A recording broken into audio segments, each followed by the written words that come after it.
Tany fitsangatsangana tiandakabo fitsinjovana ty rano soro fa iwe ty botsy milaye zanabezo matelo mahaye izany asa tagny siranala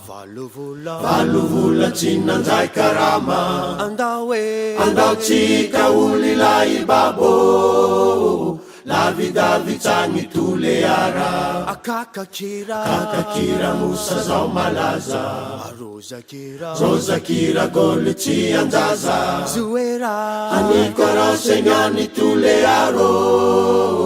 championnat-ny Madagasikara kilemando roboko tsy mamoa tafao natao fianaratsoa nanao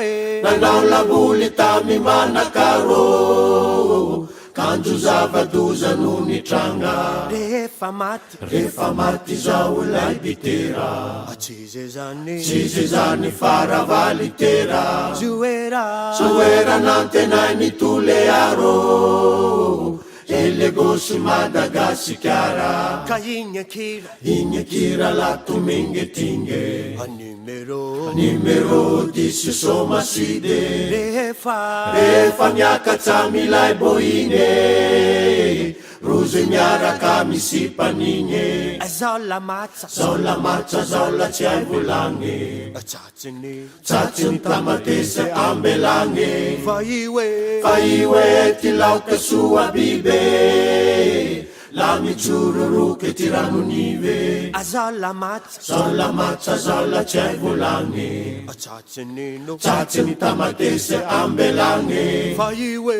iwe ty laoka soa bibe La mitsuroroke ty ranonive Anao nahodaria baka ia